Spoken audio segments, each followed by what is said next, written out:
I'm barely through the door before Nikki bombards me. Hello. Hi. She eyes me up and down. So? So what? Quit stalling. Autograph? I didn't get an autograph. I didn't have any papers, so couldn't get you an autograph. Her eyes widen. You had one job! But you've been so unprepared! Calm down. I didn't come home empty-handed. Look. I pull out the necklace. She snatches it from my hand and examines it for a signature, but there isn't one. She pouts. It's just an XZ necklace. You can buy those at any souvenir stand. I wanted an autograph from him. No, XZ himself gave this to me to give to you. She crosses her arms and raises an eyebrow. Do you really think I'm that gullible? Okay, to be fair, even I wouldn't have believed that story. I can prove it. I pull out my phone and open up the selfie we took before the concert. The medallion is clearly around his neck. Then I flip to the photos during the concert where there is an obvious lack of a necklace. Nikki grabs my phone and pinches in to zoom the images. She swipes back and forth between the photos, over and over and over. When suddenly she leaps up and down, still clutching my phone. Oh my god, you were telling the truth! I can't believe it! What? Nikki throws her arms around my neck and squeezes me tightly. This is the best! The necklace or me? She plants a kiss on my cheeks before letting go, then slips the necklace over her head. I'm never taking this off. Happy for you. Bet I can change that. That's gross. Yeah. Glad you like it, sis. You're the best brother ever! I know. Thanks. She nods happily. I have to go tell my friends. They're gonna flip. Oh yeah. Totally gonna flip. She dashes up the stairs 2 at a time. That's the fastest she's ever tried to get away from me. I haven't seen her this happy in a long time. Thanks, XZ, for making this happen. My grumbling stomach derails my train of thought. I probably should have made better use of all the free food. Oh well.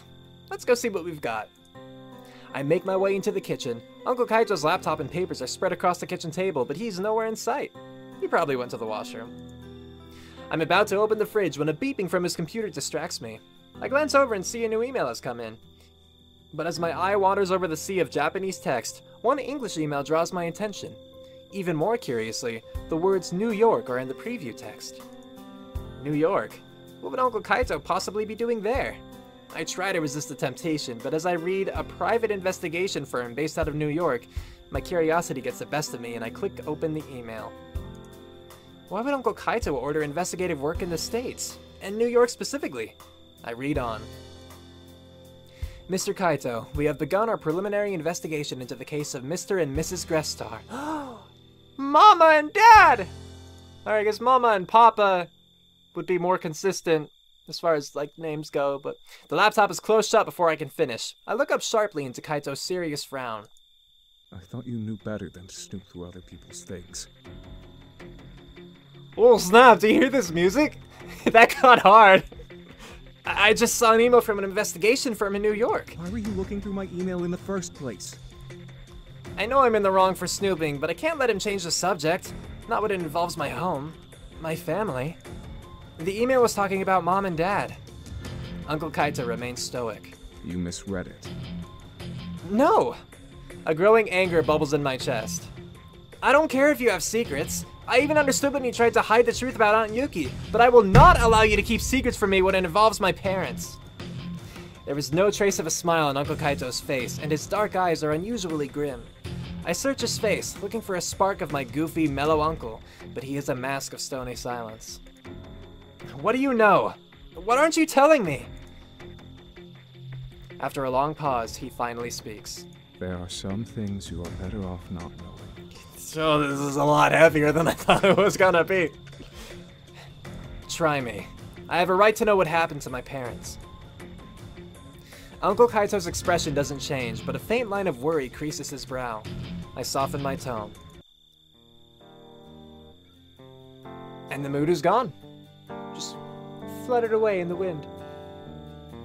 I appreciate that you're trying to protect me, but whatever it says in that email, I can handle it. He looks hard at me, and I stay silent as he ponders my words. Finally, he sighs and opens the laptop. After he pulls up the email, he slides the computer towards me. With bated breath, I read through the brief email. Mr. Kaito, we have begun a preliminary investigation into the case of Mr. and Mrs. Grestar, and we have found that the witness statements released during the conclusion of the case contrasted greatly with the statements originally recorded by the investigating officers. Further investigation will continue. That's it? I can't hide the confusion from my voice. For now.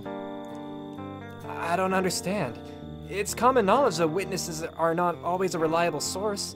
A lot of times they'll change their stories or misremember what they saw. It's not just the witness statements. Before the accident, your mom called me out of the blue with a very strange request.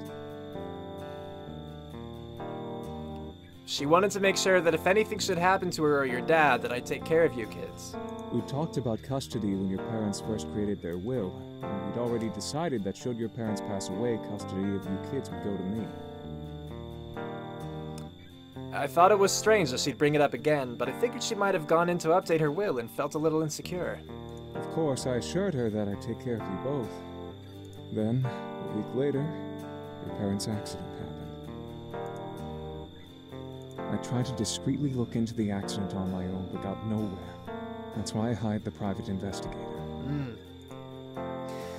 I racked my brain, trying to remember the last few days before Mom and Dad's accident. Were they acting any different than usual? Dad was wrapping up the last few upgrades to my core, but we were both scrambling to finish updates on Eagle before school started, there we go.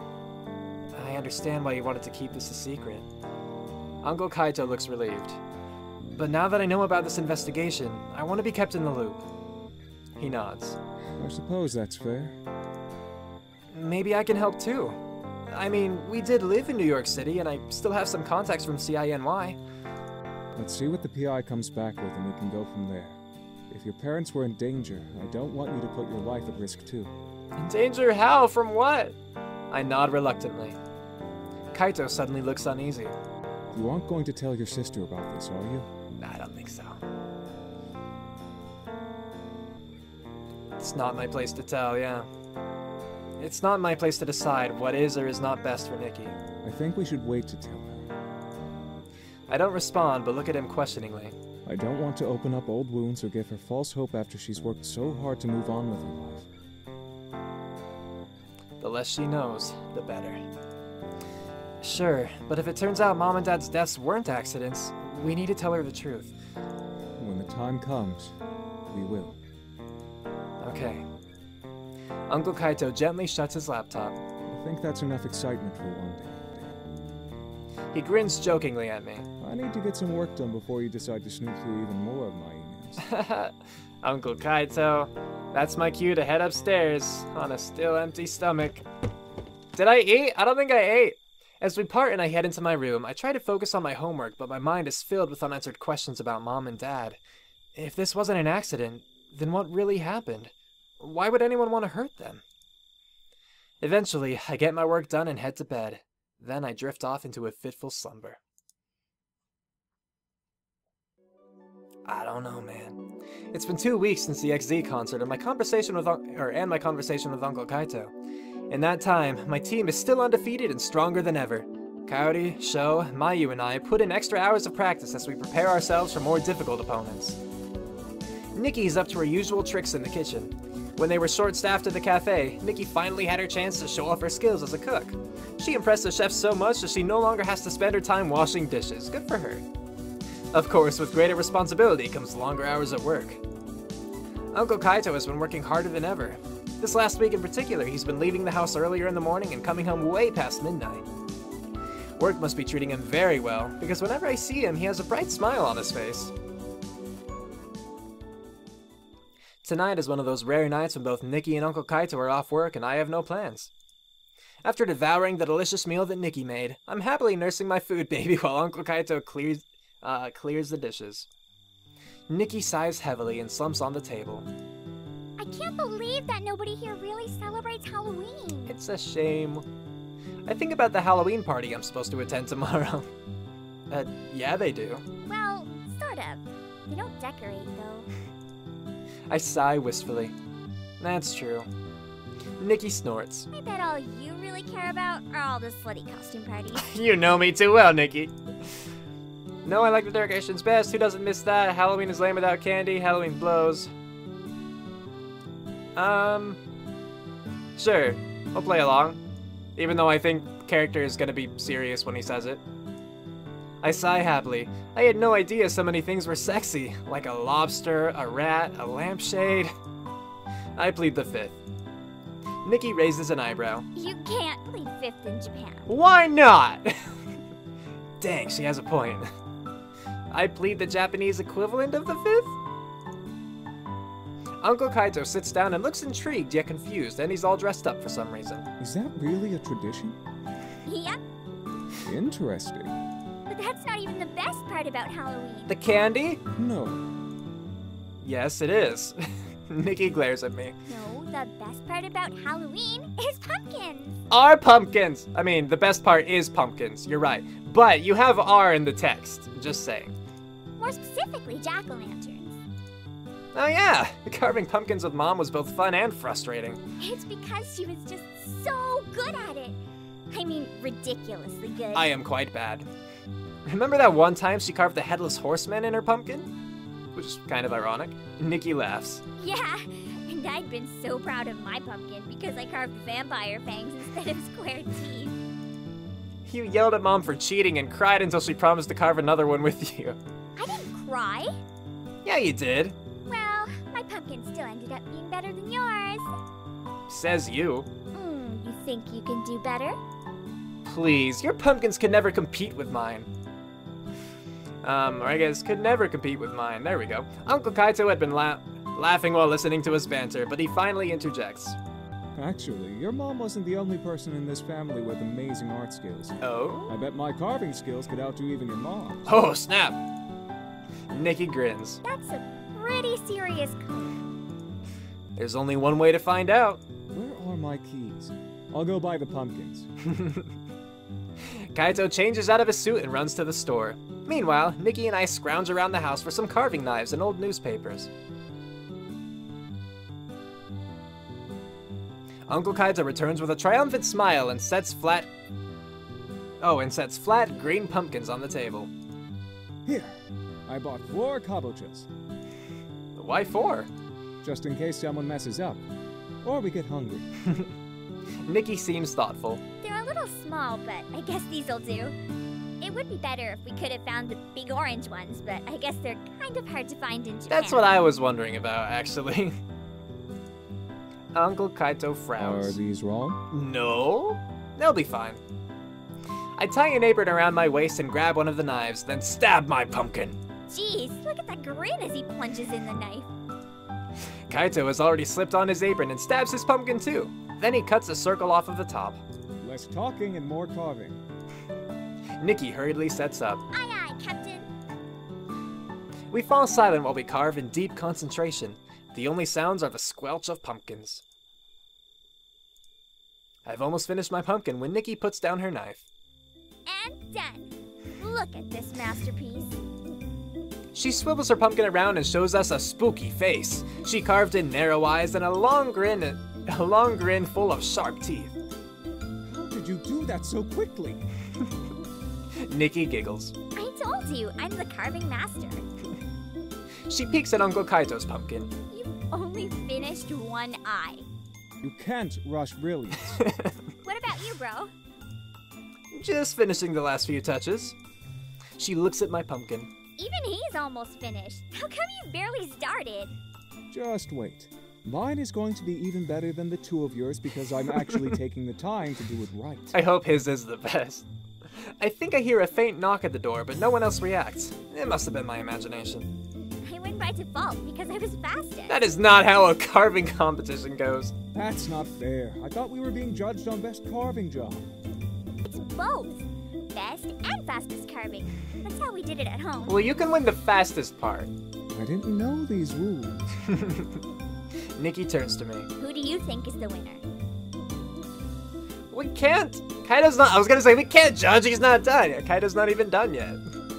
That's not fair. At least had Uncle Kaito finished before judging. Nikki pouts. That's not how we used to do it. I know, but he's a newbie. Cut him some slack. Hey, I don't need a handicap. Nikki ignores Kaito and nods. Oh, you're right. I guess I should have thought of that.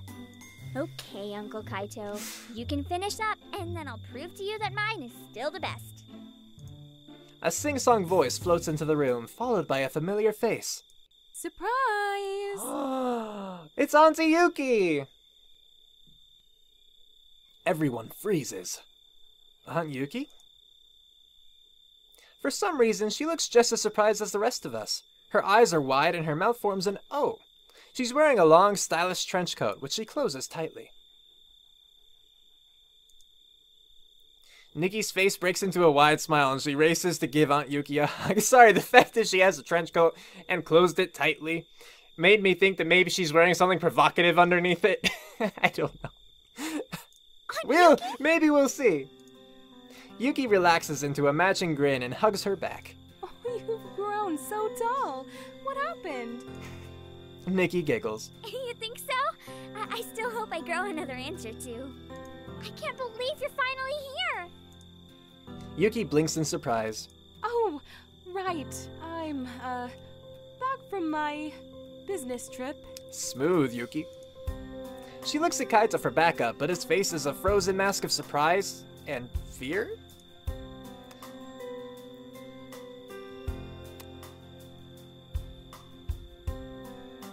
Play along. Oh wow, Aunt Yuki, you were gone for a really long time. Nikki giggles and follows my lead. Yeah, this is the first time we've seen you since we moved here. What were you doing that took so long? Oh, you know.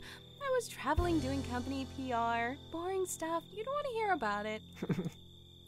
Uncle Kaito finally recomposes himself. It's okay, Yuki. They know. They do? They figured it out. I had no choice. Oh, I see. Well, I suppose that makes things easier. Are you angry? I mean, I think the fact that we were both willing to play along shows that we're not. I shake my head. Of course not. We get it. I'm sorry I didn't stop by to see you kids sooner, but your uncle didn't even tell me you were here until a few weeks ago, when I was really traveling for work. Nikki mock glares at Kaito. Seriously, Uncle? I meant to tell her, I just never seem to have time. He just wanted to hug you all to himself. Typical Kaito. How rude! Nikki hugs Aunt Yuki again. Aunt Yuki, don't you want to take your coat off? Yeah, Yuki, don't you want to take your coat off? She steps back from Nikki and pulls her coat tighter. You know, it's a little chilly in here, so I think I'll keep it on. Yeah, you know, you want as much skin covered as possible, right? Really? I don't think it's cold. I actually, didn't realize you kids were home. Didn't you come to see us? Kaito's eyes widen in understanding as Yuki makes eye contact. Oh. He quickly jumps to his feet. Yuki, I need to talk to you about something, in private. Yes, sure.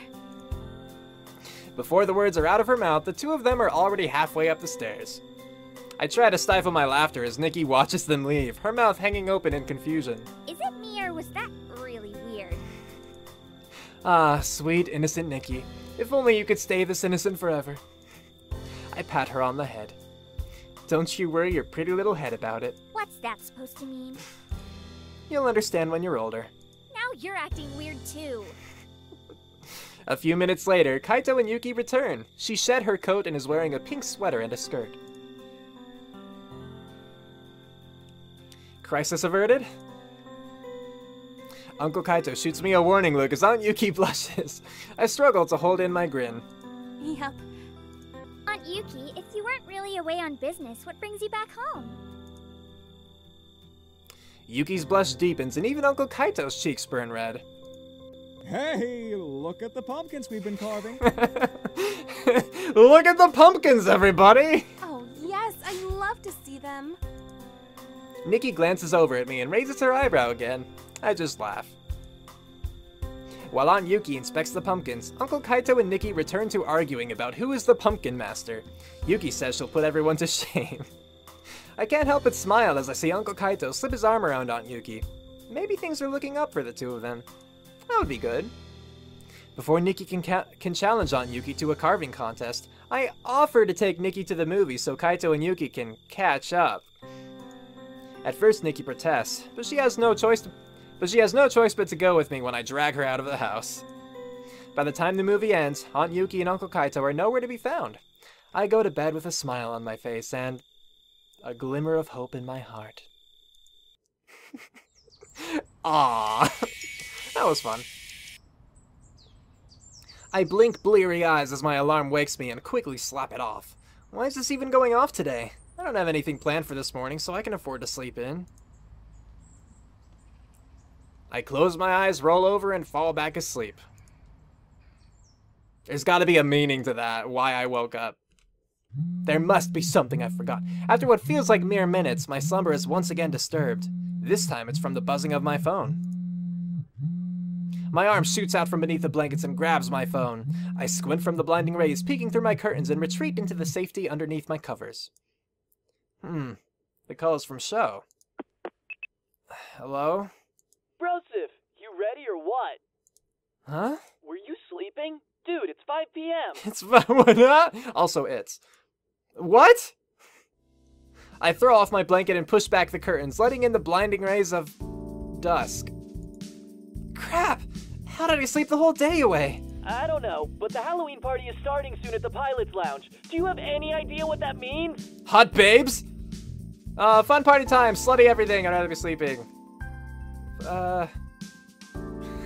Say fun party times. Yeah, I'm getting ready now. I'll meet you on campus in a few. Good, I'll see you there. After hanging up, I throw my phone down on my bed and try to make myself look presentable. I still have my old costumes from my time back at CINY. Any of them would be doable this time around. What do I want to dress up as? One of the Ninja Rangers!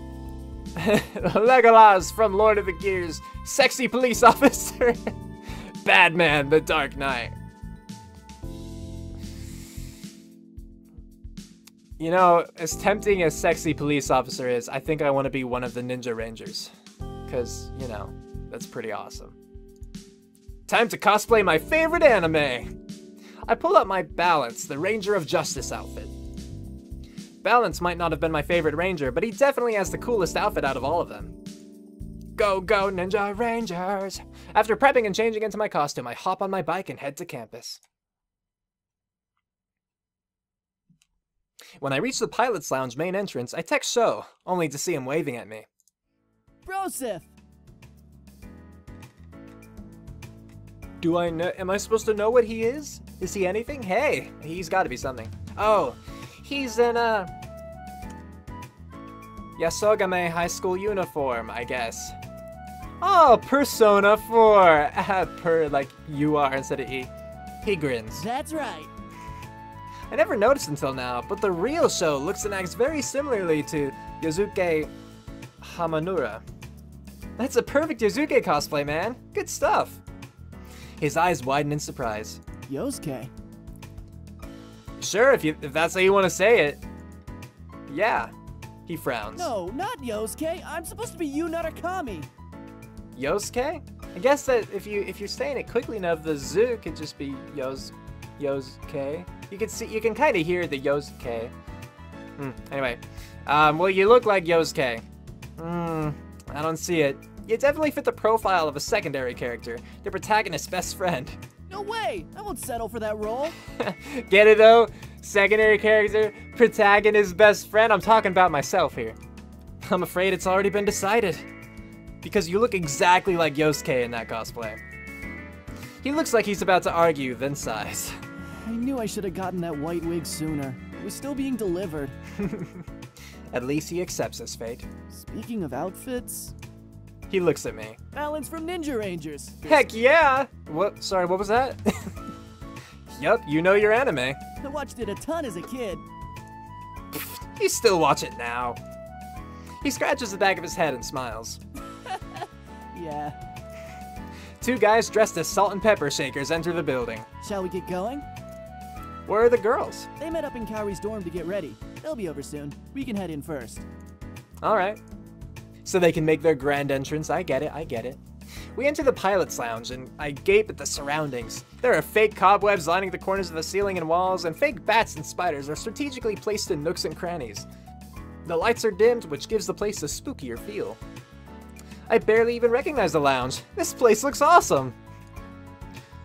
Alright, I was actually just checking the picture to see if anything here changed, but no. There's also a decent number of people here, and I recognize most of the pilots. I assume there are also engineers and team managers here too. It's a little hard to tell who everyone is while they're in costume.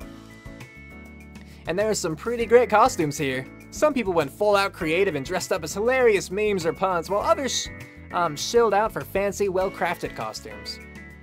But of course, the winners of the evening are all of the beautiful ladies who can only technically be considered dressed, for I am a pervert. I sigh contently. This takes me back to my first CINY costume party. I think I'm in heaven. Sho's eyes are wide and his mouth hangs agape. He's staring hard at a group of girls dressed in a range of costumes, from sexy teachers to cute Japanese idol cosplays. Oh, there they are. Sho points a group of girls standing near the couches. Points at, points to. As I squint to get a better look, I realize it's the rest of our team. Looks like they made it here before us. Come on. Let's go! Sho and I weave through the crowd and make our way to the girls. Of course she's a cat. Of course. Hey! I'm surprised that Kaori went for something skimpy. Yuna kinda went for something skimpy. Everyone but Mayu basically went for something that's skimpy. Not what I'd expected from this cast of girls, except for, like, Valerie. But alright. Sho's demeanor changes mid-word from excited to confused. Hey there, cuties. Hello. You can hear, like, the cat in her voice, you know? She's not gonna say anything, okay. Mayu smiles and waves. Sho's face is bright red and he's having trouble making eye contact. I don't blame him. Kaori is wearing a night outfit from a currently popular fantasy anime, and in typical anime fashion, the armor is more aesthetically pleasing than functional. As a healthy heterosexual male, Yuna's witch costume makes it hard to focus on her face. Mayu is dressed in a cute magical girl cosplay. I'm impressed by the intricacies of her costume and how well it complements her. Finally, Valerie. I think the plethora of guys ogling her speaks volumes about her Neko Girl outfit. Valerie spins her tail playfully. So, what do you boys think? Oh, you already know. What a time to be alive. And he's not subtle at all. Valerie giggles. Let's go get some drinks. We all nod and head over to the bar.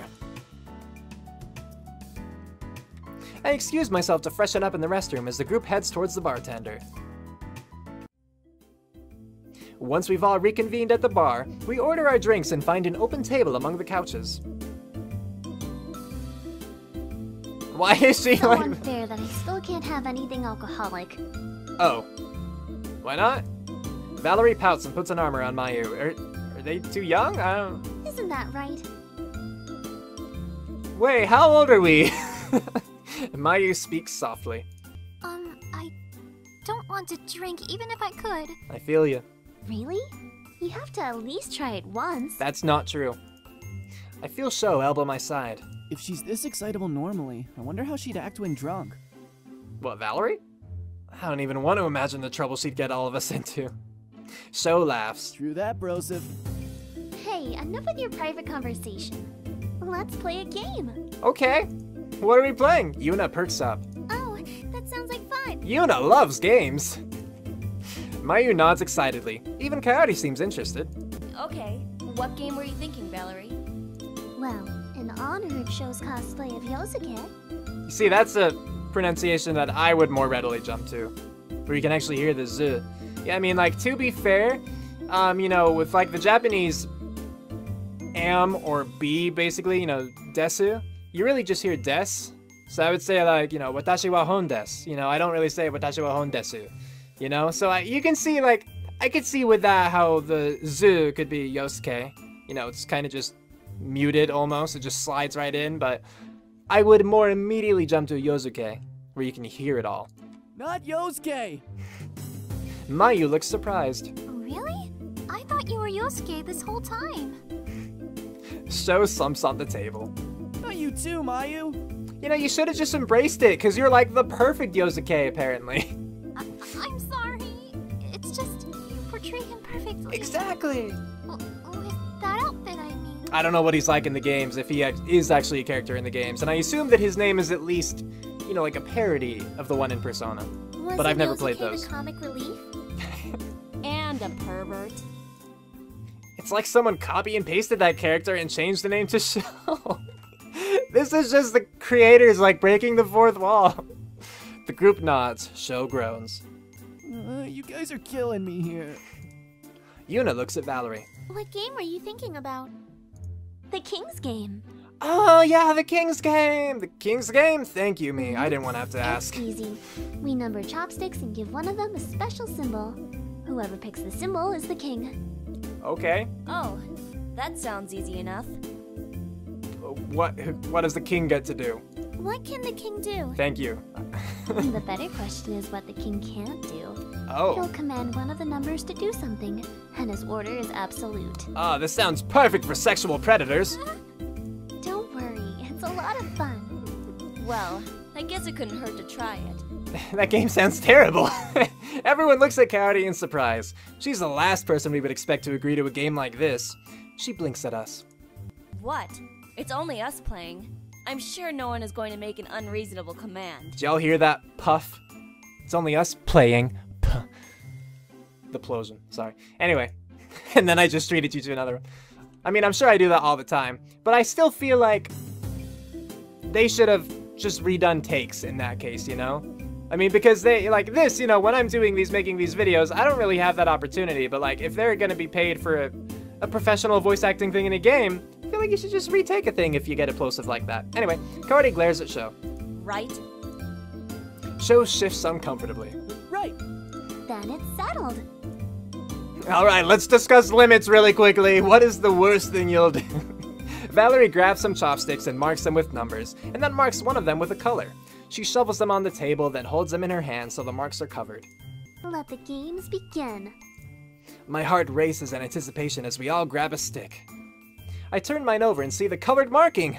Lucky! I watch as the rest of my friends turn theirs over. Kaori wears her best poker face. If I didn't already have the king's stick, I wouldn't know what she had in her hand. Sho's face is one of bitter disappointment. I wonder what he had planned as king. Mayu breathes a sigh of relief. I guess she didn't want to be king. Valerie seems indifferent about her stick. She probably would be happy as either king or subject. Yuna looks around the table. Who's the king? I offer my glorious crown, or chopstick. Brosif's got it. What is your command, your majesty? Let's think for a moment. I command... Number 1 to give me a kiss, that would have to be Sho. Number 2 to give me a tight hug. Number 3 to give me a massage. Number 4 to sit on my lap. Number 5 to count to 10. Give me a hug! I need friendship! Number 2 must give me a hug! Yuna blinks. Oh, that would be me. Come here, girl! She looks at me, then blushes. You lucky bastard. Valerie snorts, but Kaori and Mayu look confused. Why? It's a hug between friends. It's nothing unusual. In fact, actually, something about Kaori's lines recently, they've seemed a little bit echoey. I wonder if the voice actor, changed like recording setups, like if they went to a different studio or in a different room, or even changed a different microphone. I feel like I'm hearing some sort of different kind of sound, like it's not as dead, you know? Don't understand at all. What? Don't worry about it. Enough talk. Hurry up already. Valerie smirks. Yuna and I stand up and approach each other. So I will, Yeah, okay, and I'll go here.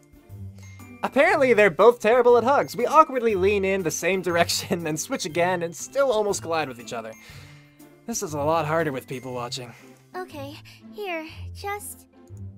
Yuna wraps her arms around my waist and places her head on my shoulder. As I embrace her, I can't ignore the soft pressure against my chest. My face reddens. I can hear Sho muttering something under his breath about being jealous. Yuna and I untangle from each other. We've hugged before, but to do it in front of a group is still embarrassing. Aw, that was so cute. I'll have you know, I consider myself a good hugger. Let's play again. I actually used to be really awkward about hugging in junior high, and so like 2 girls in particular, you know, friends, they would just force me into hugs basically sometimes until I like got better, you know, just more comfortable with it really. And now I am. Now it's awesome. We are all surprised by Show's outburst. I will be king! Everyone bursts into laughter. You wish. We played a few more rounds of the King's game, and Sho never once drew the colored stick. Watching his frustration as some of us became repeat kings was an endless source of amusement. What did the other kings do? Now I'm curious. I wonder if his luck is really that bad, or if a certain blonde was rigging the game for her own amusement. When it became late, we all said our goodbyes and headed out. I stifle a yawn as I enter the quiet house. Tiptoeing into my room, I quickly get ready for bed and fall asleep with a smile on my face. Best Halloween ever. Cue outro, go!